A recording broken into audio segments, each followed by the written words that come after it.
मूल निवास भू कानून संघर्ष समिति की ओर से आयोजित इस पत्रकार वार्ता में आप सभी पत्रकार साथियों का हार्दिक स्वागत, अभिनंदन।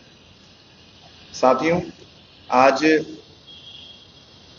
मूल निवास भू कानून संघर्ष समिति की एक अहम बैठक ऋषिकेश गुमानीवाला में संपादित हुई है और 9 फरवरी को ऋषिकेश के गुमानीवाला अमित ग्राम में भू कानून और मूल निवास के साथ ही यूसीसी में जो प्रावधान किए गए हैं उसके विरोध में एक स्वाभिमान शंखनाद कार्यक्रम होने जा रहा है और लगातार संघर्ष समिति मूल निवास के मुद्दे को लेकर, मजबूत भू कानून को लेकर इस राज्य में संघर्ष कर रही है और इस संघर्ष में उत्तराखंड की जनता का जिस तरह से समर्थन और जिस तरह की ताकत हमें मिल रही है उससे ये आंदोलन लगातार मजबूत हो रहा है। हम लगातार सरकार से मांग कर रहे हैं, हमें आप मजबूत भू कानून दीजिए, यहाँ के मूल निवासियों के अधिकारों को इस राज्य में सुरक्षित कीजिए। इसके लिए आपको मूल निवास 1950 की व्यवस्था इस राज्य में लागू करनी है। लेकिन सरकार इसके विपरीत हमारे राज्य के लोगों पर एक ऐसा कानून सरकार ने थोप दिया है जिसकी आवश्यकता थी नहीं। यहाँ के लोगों ने कभी यूसीसी की डिमांड नहीं की, न इसको लेकर कोई आंदोलन किया, न कोई मांग रखी। इसके बावजूद सरकार ने हमें यूसीसी दे दिया और यूसीसी में आप देखिए, 1 साल से जो व्यक्ति इस राज्य में रह रहा है उसको स्थायी निवासी मान दिया गया है। यानी जो भी व्यक्ति इस राज्य में 1 साल से, चाहे राज्य सरकार की सरकारी योजनाएं हो, चाहे केंद्र सरकार की कोई योजनाएं हो, उसका लाभ ले रहा हो, तो उसको यहाँ पर सरकार ने स्थायी निवासी मान लिया है। इसके साथ ही साथ हमारी भाजपा सरकार इस बात को लेकर दम भरती है कि वो सनातन धर्म को मानने वाली पार्टी है, सनातन संस्कृति को आगे बढ़ाने वाली पार्टी है। लेकिन यूसीसी में आपने देखा होगा कि सरकार ने लिव इन रिलेशनशिप को एक यहाँ पे एक प्रावधान रखा है, यानी कि बिना शादी के कोई भी युगल साथ में रह सकते हैं, उनको सिर्फ रजिस्ट्रेशन करना होगा। ऐसी संस्कृति हमारी कभी रही नहीं है। एक तरह से यहाँ पर हम देख रहे हैं यूसीसी के जरिए उत्तराखंड को प्रयोगशाला बना दिया गया है। तो जो ये प्रावधान किए गए हैं, चाहे लिव इन रिलेशनशिप का मामला हो, चाहे 1 साल का स्थायी निवास का मुद्दा हो और मजबूत भू कानून के सवाल हो या मूल निवास की बात हो, सबको लेकर हम लोग 9 फरवरी के दिन ठीक 2 बजे अमित ग्राम गुमानीवाला ऋषिकेश में स्वाभिमान शंखनाद कार्यक्रम करने जा रहे हैं और एक शुरुआत कर रहे हैं अपने राज्य में। हम लोग यहाँ से शंखनाद करेंगे तीर्थनगरी ऋषिकेश से और पूरे प्रदेश भर में इस शंखनाद कार्यक्रम को लेकर जाएंगे। एक एक व्यक्ति के पास जाएंगे, उनको बताएंगे कि क्या इस राज्य में चल रहा है। तो ऋषिकेश की धरती से शुरुआत होने जा रही है एक बड़े बदलाव के लिए, इस राज्य के हालात से लोगों को रूबरू कराने के लिए। लगातार यहाँ के लोगों को जो संघर्ष रहा है इस राज्य के लिए, लगातार यहाँ के लोग जिसको लेकर अपनी लड़ाई को आगे बढ़ा रहे हैं, लेकिन हम जिस तरह से देख रहे हैं सरकार उन मुद्दों पर बिल्कुल भी ध्यान नहीं दे रही है। तो इन सब सवालों को लेकर हम एक बड़ा जन आंदोलन लगातार कर रहे हैं और इस आंदोलन को आगे बढ़ाने की हमारी कोशिश भी है और ऋषिकेश में शंखनाद कार्यक्रम के जरिए हम एक बड़ा संदेश यहाँ से देंगे और उसके बाद पूरे प्रदेश भर में इस कार्यक्रम को ले जाएंगे। इसके साथ ही साथ मूल निवास भू कानून संघर्ष समिति की टीम का विस्तार भी ऋषिकेश में होने जा रहा है। यहाँ पर तमाम जो लोग हमसे जुड़े हुए हैं, संघर्ष समिति से जुड़े हुए हैं, उनको जिम्मेदारियां दी जा रही हैं। हमारी कोशिश यही है कि पूरे ऋषिकेश में पहले चरण में प्रत्येक वार्ड में हमारी टीमें गठित हो। इसके साथ ही साथ इसके बाद हम पूरे अलग अलग प्रदेश के अलग हिस्सों में भी अपनी टीमों का गठन करने जा रहे हैं। इन तमाम जो ये आंदोलन चल रहा है इसको मजबूती देने के लिए लगातार हमारी सोच यही है कि अब संगठन का भी विस्तार किया जाए। तो मैं पत्रकार साथियों के माध्यम से यही अनुरोध करना चाहता हूँ, 9 फरवरी के दिन आप सभी लोगों को, ऋषिकेश की जनता को, देहरादून, हरिद्वार सहित तमाम उत्तराखंड की जनता से अनुरोध करना चाहता हूं कि आप लोग ऋषिकेश में, आपका स्वागत है। एक बड़े आगाज का दिन है, एक बड़ी शुरुआत ऋषिकेश की धरती से होने जा रही है।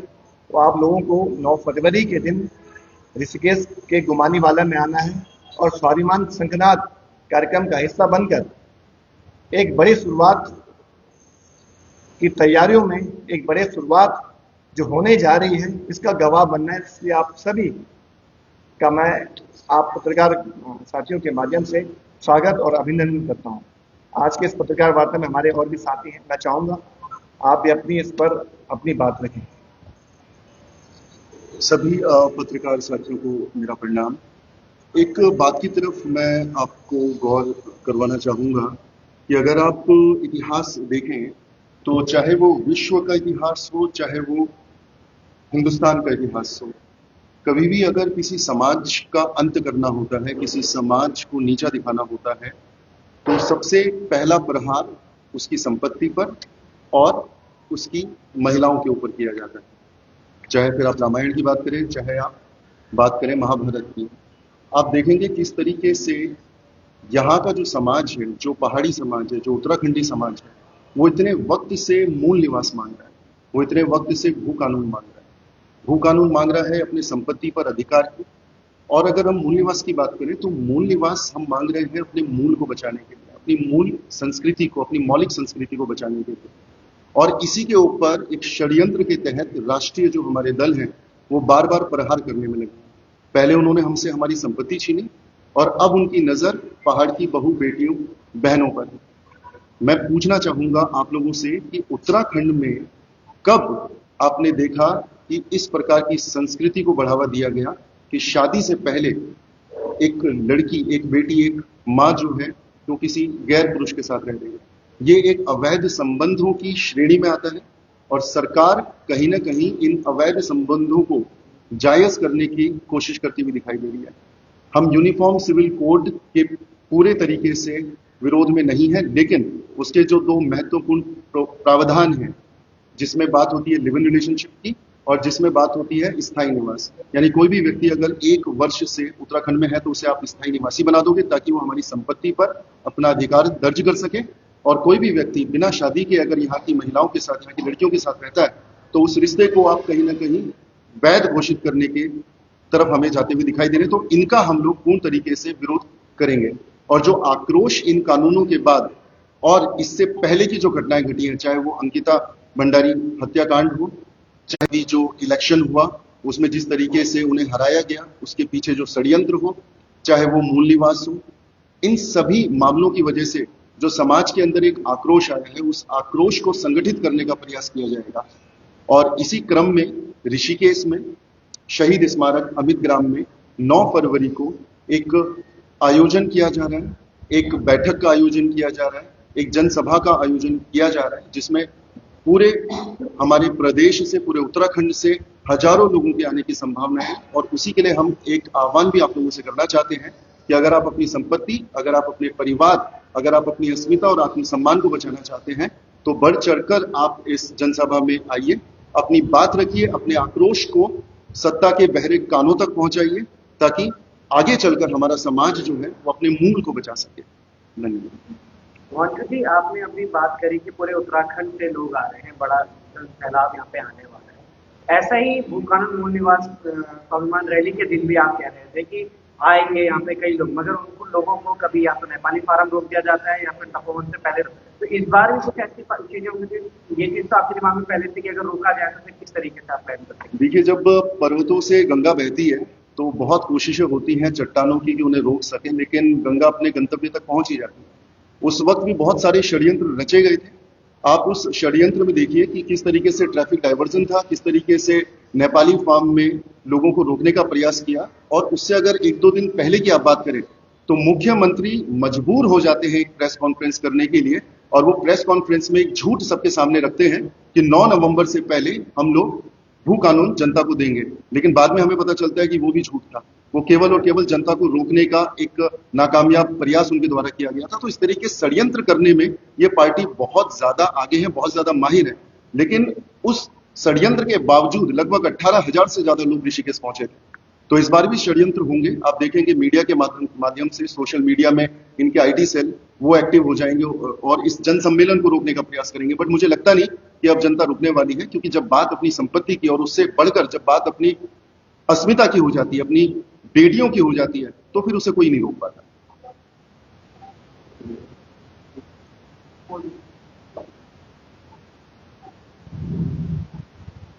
सबसे पहले तो मैं आप सभी को धन्यवाद देना चाहूँगा कि आप लोग जो है बड़ी ही मजबूती के साथ जो है उत्तराखंड की आवाज़ आगे तक पहुँचाते हैं। मूल निवास और भू कानून जो नाम से स्पष्ट हो रहा है सीधा, आप लोगों ने एक चीज़ देखा होगा और मैं सभी को जनता तक ये पहुँचाना चाहूँगा कि मूल जो भू कानून है, उस भू कानून की मांग हम सिर्फ पहाड़ के क्षेत्र की नहीं कर रहे हैं, बल्कि जो उत्तराखंड की सीमा नारसम से स्टार्ट होती है वहाँ से कर रहे हैं। और वहाँ भी आप लोग देखेंगे हरिद्वार में हम लोगों ने रैली की थी, उसमें भी हमने देखा वहाँ पर किसानों से बातचीत हुई। तो किसानों को जो नदी वाला इलाका जो था, सारा का सारा इलाका किसानों को बेवकूफ़ बना करके उनसे खरीद लिया गया। 15,000 रुपये बीघा से 50,000 रुपये बीघा हाईएस्ट रेट उन्हें मिला। और उसके बाद जो है वहाँ पर भू माफिया सक्रिय हुआ और उसके बाद खनन माफिया के तौर पे जो है ये लोग प्रसिद्ध आज की तारीख में सरकार से मिलकर साठगांठ करके हर साल गंगा नदी जो है बहुत सारा रेत बहा करके लाती है। उस रेत को जो है ये लोग धुला रेत बना करके और तमाम खनन करके पत्थर वगैरह सब निकाल करके गंगा जी से और पैसा कमा रहे हैं। यानी उस किसान का बेवकूफ़ बनाया गया कि भाई हर साल बाढ़ में तेरा कुछ नहीं उगता, इसलिए तू जो है ये बेचते हैं। तो दूसरी बात मैं बताना चाहूँगा कि जो बरगलाया जा रहा है बार बार देसी पहाड़ी के नाम पे जो है बार बार जनता के बीच में जो बीज बोए जा रहे हैं गलत तरीके के, और कहा जा रहा है कि भू कानून में जो है भू कानून लागू हो गया तो आप लोगों को भगा दिया जाएगा। ऐसा कुछ नहीं है, क्योंकि आप लोग ढंग से देंगे हमारे पास जमीनें कितनी है। अगर मैदानी क्षेत्र में हम देखें, सघन आबादी क्षेत्र में देखें, 50 गज, 100 गज, 150 गज, 200 गज, इससे ज़्यादा हमारे पास जमीनें नहीं है। जबकि हम तो सिफारिश करें 500 मीटर वर्ग मीटर की, सॉरी 500 वर्ग मीटर की, तो लगभग जो आधा बीघा जमीन से भी अधिक आपके पास हम कह रहे हैं सरकार से कि भाई इनको दिया जाए रहने के लिए, बसावट के लिए। लेकिन इस प्रकार से ना दिया जाए कि हजारों हजार एकड़ जमीन जो हमारी ले ली गई, और जिसको जो है हमारे स्वयं जो अपने राज्यपाल हैं, राज्यपाल के माध्यम से हस्ताक्षर करके जो लीज पे दिया जा रहा है। तमाम जो संस्थाएं बाहर से आ रही हैं यहाँ पर उत्तराखंड के अंदर, यहाँ पे उदाहरण देंगे काली कमली को देख लीजिए आप, ऋषिकेश में बैठे हैं, काली कमली के बाद कई 100 एकड़ जमीन है, कई 100 एकड़, और ऐसे पंजाब क्षेत्र के पास है कई 100 एकड़ जमीन है। क्या ये संस्थाएं उत्तराखंड की है या क्या ये संस्थाएं यूपी की है? नहीं, ये संस्थाएं कलकत्ता से जो है यहाँ पर संचालित हो रही है। ठीक इसी प्रकार से कितने रुपए है, 800, 900 रुपये, 1000 रुपये एकड़ के हिसाब से जो है सालाना दे रखा है। अभी कहीं पर हमें ध्यान है कि भाई वहाँ पर जो है 21 बीघा जमीन दी गई है, कितने 11,000 रुपये सालाना में, सिर्फ क्या कहेगा कि हम जो है एम्स के मरीजों के लिए जो है रहने की व्यवस्था कर रहे हैं, उनके तीमारदारों के लिए रहने की व्यवस्था कर रहे हैं। तो ये तमाम चीज़ें हैं, जनता को भ्रमित करने का प्रयास किया जाता है। हम चाहते हैं कि मीडिया के माध्यम से जितने भी लोग इस बात को सुन रहे हैं समझने का प्रयास कीजिए, आपकी ज़मीनों में कोई डाका नहीं डलने वाला, कोई भी व्यक्ति नहीं भागने वाला, ना किसी को भगाया जा रहा है, ना कोई भगा सकता है किसी को। उत्तराखंड आंदोलन के समय पर भी यही परिस्थितियाँ थी। उस समय भी लोग कह रहे थे कि भाई उत्तराखंड मिल गया तो ये हमें भगा देंगे। अरे भाई मैं कहता हूँ एक नाम ऐसा बता दीजिए इस ऋषिकेश के अंदर, इस हरिद्वार के अंदर, या चिड़ियापुर से आगे का जो क्षेत्र पड़ता है काशीपुर वगैरह, उधम सिंह नगर में, या किसी उत्तराखंड के किसी कोने में जिसको जो है उत्तराखंड बनने के बाद भगाया गया, तो किसी को नहीं भगाया जा रहा है। सभी लोग जो है भाई सचेत रहें और अधिक से अधिक हम आप लोगों से सब निवेदन करते हैं कि इस सभा को सफल बनाने के लिए पहुँचें और आपके दिए गए सुझाव, आपके दिए गए विचार हमारे को जो है इस लड़ाई को आगे बढ़ाने में बहुत मजबूत होगा। और उसके अलावा अभी मैं पर्वतवाणी में देख रहा था, परसों पोल भगोड़ा जी ने चला रखा था कि कोई बैनर लगा हुआ था जिसमें सरकार ने लिखा था हम भू कानून मूल निवास को लेकर के आ रहे हैं, पता नहीं क्या वो ऐड था या क्या था, भगवान जाने, हमने ढंग से देखा नहीं जल्दबाजी में। लेकिन इस तरह का प्रयास किया जा रहा है, जनता को भ्रमित किया जा रहा है। यहाँ पर स्थिति ऐसी आ गई है कि अगर हम जो है अपने पहाड़ के कल्चर का परिधान पहन के घूमें, अगर हम अपनी संस्कृति को पहन करके घूमें, यहाँ पर का नाम दे दिया जा रहा है उसको। और अगर कोई दूसरा व्यक्ति जो हमारी कास्ट का नहीं है, हमारी जाति बिरादरी का नहीं, हमारे क्षेत्र का नहीं है, यदि वो व्यक्ति जो उसे पहन के घूम रहा है तो उसको समरसता का प्रतीक दिया जा रहा है, ये समरसता फैला रहे हैं। तो ये इतना बड़ा जो वैमनस्य का भाव समाज के बीच में और कुछ पदाधिकारी, कुछ शपथधारी लोगों के द्वारा फैलाया जा रहा है, तो ये भी ना हो और हमें सचेत रहना चाहिए भाई अगर हम पहाड़ की टोपी पहनकर घूमें तो हम जो है क्षेत्रवाद फैला रहे हैं, और अगर कोई अन्य जो है इस टोपी को पहन के घूमे तो वो समरसता का भाव दिखा रहे हैं। तो हमें इन चीज़ों में परपंचों से बचना चाहिए, हमें समझना चाहिए। चुनाव के बीच में जो है बहुत से ऐसे बातें फैलाई गई, आप समझ सकते हैं कि भाई कौन लोग फैला सकते हैं, किनके हाथ में जो है मीडिया कंट्रोल है पूरा, किनके हाथ में ये जो सोशल मीडिया क्षेत्र पड़ा हुआ है। अगर मंगलेश डंगवाल की मैं यहाँ पे थोड़ा सा विषय से भटक रहा हूँ थोड़ा सा, लेकिन फिर भी मैं चाहूँगा, मंगलेश डंगवाल जी को अगर कोई व्यक्ति धमकी देता है जान से मारने की, और हमारे कैबिनेट मंत्री जी चरण छू के माफी मांग रहे हैं जनता के आगे, वही मंगलेश डंगवाल कुछ समय पहले जो बड़ी जोर जोर से जो है बोलते हैं कि मुझे आप पे भरोसा है, और वही थोड़ी देर में रोने लग जाते हैं। उन्हीं को आज जो है चीफ गेस्ट के साथ जो है बुला रखा यहाँ पर, और फिर उनको एक मोमेंटो दे जाता है कि आपने हमारे लिए बहुत अच्छा काम किया। ये तमाम चीज़ें, क्योंकि एक प्रशासनिक कार्यक्रम आज था, तो प्रशासन चाहिए था कि इस प्रकार की हरकत नहीं करनी चाहिए थी। ठीक है, यहाँ पे बुलाने में कोई औचित्य नहीं था उनको। और अगर किसी व्यक्ति ने वास्तव में उनको धमकी दी है तो मैं कहता हूँ, मैं आपके माध्यम से ये पूछना चाहता हूँ कि कैबिनेट मंत्री जी शहरी और वित्त विकास, और जिन्हें मुख्यमंत्री के बाद दो दर्जा बताते हैं कि सेकंड ये है, और मुख्यमंत्री भी कई बार इनके जो है उपनिवेश की तरह खड़ा कर देते हैं लोगों को कि भाई मुख्यमंत्री यही है। तो आपके पास इतनी क्षमता नहीं है क्या कि आप जो है उस व्यक्ति को उठा सकें, उस व्यक्ति को जो है जेल में फाइंड आउट करा सकें? आपकी तो तमाम जितनी सिक्योरिटी एजेंसी हैं वो क्या कर रही है? यानी उत्तराखंड का आप निवास कर रहा है, सारे के सारे लोगों की जान खतरे में है, यानी कोई किसी का कुछ भी गलत कर सकता है। तो ये तमाम चीज़ें हो रही है और बहुत गलत हो रहा है। हम ये चाहते हैं कि भाई अब इन चीज़ों की लड़ाई को आगे बढ़ने के लिए, उसको ढंग से समाज के बीच में पहुंचाने के लिए 9 तारीख को आप सभी लोग जो है मूल निवास भू कानून समन्वय समिति के बैनर तले अमित ग्राम अवश्य पधारें। और कुछ आप लोगों को पूछना हो?